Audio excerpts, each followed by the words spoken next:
नमस्कार दर्शकों, आप देख रहे हैं वायरल न्यूज और मैं हूं आपके साथ गोविंद। इस वक्त मैं मौजूद हूं दिल्ली की जंतर मंतर पर। आप पीछे जो है महिला पहलवान खिलाड़ी जो बैठे हुए हैं और अभी तक जो है एफआईआर दर्ज हो गई, लेकिन जो है अभी तक जो आरोपी ब्रजभूषण शरण जी हैं उनको लेकर अभी जो गिरफ्तारी नहीं हुई। क्या कहना चाहेंगे सुनील जी? देखो, गिरफ्तारी नहीं होना कहीं ना कहीं ये संकेत दे रहा है कि भारतीय जनता पार्टी और ये केंद्र की जो सरकार है वो कहीं ना कहीं उस ब्रजभूषण सिंह के साथ है।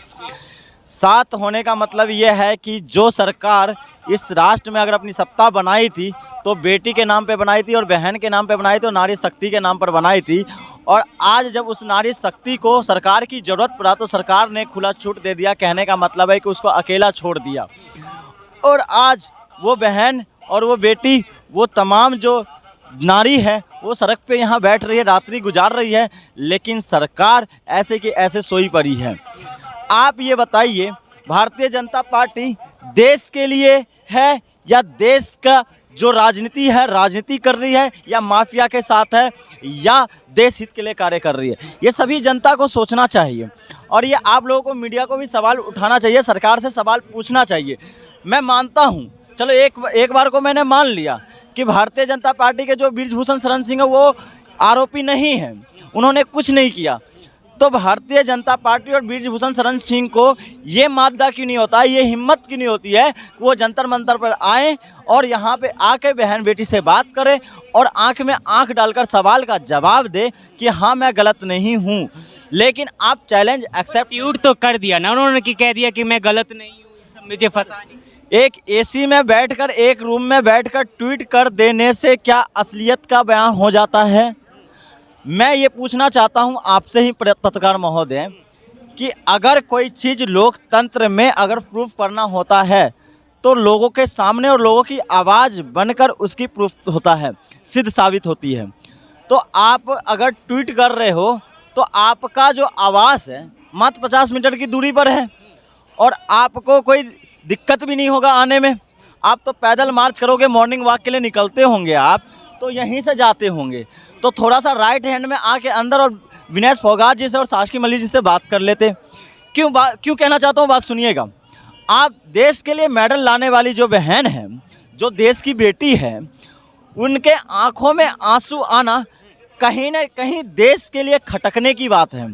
खटकने के लिए बात इसलिए कहता हूँ कि वो जब तमाम जो बहन और बेटी देश के लिए कुछ करना चाहती है, देश का मान सम्मान और गौरव बढ़ाने के लिए अपने घर से बाहर निकलकर मेहनत करना चाहती है खेल में, तो वो क्या उनकी जो हिम्मत है, क्या उनकी हिम्मत नहीं टूटेगी? आप खुद जवाब दीजिए। पत्रकार महोदय, ये बताइए कि आप किसी बेटी को और किसी बहन को देश का होने के बावजूद भी आप उसको किसी क्षेत्र से इंडिकेट कर देते हैं, तो आप ये बताइए कि आप पे सवाल उठेगा या नहीं उठेगा? मैं भारतीय जनता पार्टी से पूछना चाहता हूं कि आप पूरे देश का प्रधानमंत्री हैं, आप पूरे देश का खेल मंत्री हैं, आप पूरे देश के खेल संघ का, खेल फेडरेशन का चेयरमैन हैं, आप किसी क्षेत्र और किसी राज्य का नहीं हैं और आप इस चीज़ से अपनी बातें को बंद नहीं कर सकते हैं कि एक क्षेत्र को कहकर ये समाप्त हो जाएगा और ये सारे चीज़ों का सॉल्यूशन मिल जाएगा। पत्रकार महोदय, ये बताइए, मैं आपसे ही सवाल पूछूंगा कि आप लोग ने हिम्मत नहीं जुटाया सरकार से सवाल पूछने का। मैं आपसे ये पूछना चाहता हूं कि अगर लोकतंत्र जिंदा है, न्यायालय जिंदा है, तो आप ये बताइए इन बहन बेटी को सुनने वाला कोई क्यों नहीं मिला? एफआईआर दर्ज होगी, देर से सही, लेकिन हो तो गई एफआईआर। हाँ, बता रहे हैं कि कांग्रेस जो है, कांग्रेस का समर्थन मिला है इन लोगों को। देखिए, कांग्रेस का ही समर्थन नहीं मिला है इन लोगों को। आप लोगों ने देखा होगा मंच जो सजा था उसमें तमाम विपक्षी नेताओं का मंच था ये, और जो खिलाड़ियों ने जो आह्वान किया था नेताओं से, उन्होंने कहा था मेरे लिए ना तो कांग्रेस है, ना मेरे लिए आम आदमी पार्टी है, ना मेरे लिए सपा है, ना मेरे लिए आरएलडी है। मेरा ये मंच उन सब के लिए स्वागत करता है जो देश के लिए समर्पित है, जो देश की बहन और बेटी की बात करेगा। मेरा कहने का मतलब ये है, उसमें भारतीय जनता पार्टी के जो नेता हैं, अगर वो भी निष्पक्ष हैं, अगर वो भी चाहते हैं कि देश की बहन और बेटी को न्याय मिले, तो उनको भी स्वागत है, उन्होंने स्वागत करने को कहा है। आप हिम्मत तो जुटाइए और आप आइए यहाँ पे। और आप आते हैं बात एफआईआर पे। देखिए, इन्होंने स्वागत किया है, अगर एफआईआर हुई तो है, लेकिन आप एफआईआर कर देने से क्या आपने उसकी कॉपी इनको दिया है या नहीं दिया है? एक कॉपी तो आ चुकी है ना इनके पास, एक कॉपी तो उनके जो पीड़ित थे उनको दी जाएगी। हाँ बिल्कुल, मैं वही चीज़ मैं कह रहा हूँ, अगर एक कॉपी आ गए तो स्वागत योग्य है। लेकिन आप ये बताइए, न्यायालय जब जगेगा, जब धरना प्रदर्शन जब करेंगे ये लोग, तभी जगेगा। ये एक जो खिलाड़ी यहाँ जो बैठे हुए हैं, ये कोई नुमाइंदा, देश का छोटा मोटा नुमाइंदा तो नहीं है, हैं? ये देश का प्रतिनिधि करते हैं। आप ये बताइए, खेल संघ के माध्यम से इस आंदोलन और धरना प्रदर्शन के माध्यम से अगर भारत की किरकिरी हो रही है पूरी दुनिया में खेल के लिए, तो इससे बड़ी शर्मिंदगी की बात होगी या नहीं होगी? आप समझ सकते हैं पूरी बात। अब आप ये बताइए, उसके बावजूद चलो एफआईआर दर्ज हो गया, आप ये बताइए महिलाओं के लिए और बहन बेटी के न्याय के लिए, न्याय की संगत देने के लिए महिला आयोग की टीम गठित की गई थी, बनाया गया था ना, निष्पक्ष के लिए बनाया गया था। आप ये बताइए, महिला आयोग की कोई सदस्य इस मंच पर आई आज तक? नहीं आई ना, तो सवाल नहीं उठेगा। आप राजनीतिक मुद्दों से क्या महिला आयोग चलेगा? आप गुजरात का जब चुनाव होता है, जब प्रधानमंत्री मोदी जी के ऊपर कोई बयानात चलता है, वो भी 2016 और 15 का था, जब वो किसी राजनीतिक संबंध नहीं रखता था। पर दिल्ली की महिला आयोग जो महिला पर्सन है वो तो इनके साथ है ना। मैं कह रहा हूँ दिल्ली की महिला आयोग अगर है साथ तो वो स्वागत योग्य है। मैं उस केंद्रीय महिला आयोग की बात कर रहा हूँ जो भारत की महिला आयोग है, जिसने एक नेता के ऊपर एक्शन लिया था। उनसे सवाल पूछता हूँ, देखिए भैया निष्पक्ष है तो आपके लिए सब बराबर होता है। आपके लिए अगर हक की लड़ाई आप लड़ रहे तो आपके लिए सब बराबरी का हक आपके लिए है। आप पे ही तो पूरी दुनिया और पूरे भारत जो हम कह रहे हैं जो महिलाएं हैं आप पे ही तो टिकी है। अगर उनका शोषण हो रहा है तो आपसे ही उम्मीद जगाती है, लेकिन आप उनकी उम्मीद नहीं बनती है ना, तो सवाल उठता है कि एक नौकरी के लिए आप कैसे एक ईमान को बेच सकते हो। तो ये सब सवाल है। देखिए मैं इस पे कोई राजनीतिक तंज नहीं करूँगा, मेरा सवाल निष्पक्ष इसलिए है कि यहाँ खिलाड़ियों की बात नहीं है। मेरा बात है कि अगर भारतीय जनता पार्टी के उसमें भी संगठन में भी अगर कोई शोषित हो रही होगी महल बेटियाँ, तो उनके लिए भी ये सवाल है कि महिला आयोग कम से कम निष्पक्ष होना चाहिए, जिससे देश की बहन और बेटी खुलकर अपनी बात रखे।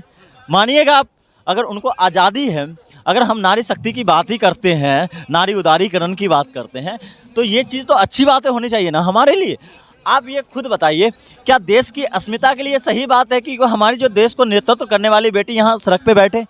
जो ओलंपिक के लिए तिरंगा लेकर गई थी, क्या वो बेटी अगर सड़क पे सो रही है और सड़क पे बैठ रही है तो ये क्या शोभा देता है?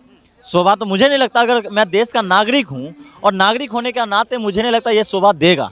पर इसी मंच से जो है एक आवाज़ उठी है, एक वीडियो ऑडियो वायरल हुआ है, वो कह रहे ब्रजभूषण साजिश है ये, बोले कि लड़की का इंतजाम कर दो जो नाबालिग हो। ऐसा खिलाड़ियों के द्वारा कहा गया है।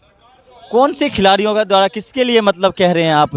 हैं साजिश के तहत फंसाया जा रहा है ब्रजभूषण को। अरे भैया, अगर आप जिनको साजिश कह रहे हो तो न्यायालय जाइए, आप कहिए चलो आपको साजिश करता ये लोग लग रहे हैं, तो आप मनहानि का केस भी तो दायर कर सकते हैं ना, कर सकते हैं, हमें आज़ादी है। जब ये लोग बाहर निकल के कर सकते हैं, उनको आरोपी बना सकते हैं कि मेरे साथ शोषण हुआ है, तो आरोपी का भी हक है, अधिकार है, न्यायालय ने दिया है, संविधान ने दिया है, मानिएगा आप। तो उस ब्रजभूषण शरण सिंह को अगर वो कह रहे हैं कि बेधड़क यह आरोप लगाया गया है जो कि कहीं ना कहीं गलत है, तो उनको अधिकार दिया है लोकतंत्र ने, आप जाइए मनहानि का केस दायर कीजिए और उसको प्रूव कीजिए और इसको भी प्रूव कर दीजिए। हैं, कोई गलत थोड़ी कह रहा, मैं भी गलत थोड़ी कह रहा हूँ।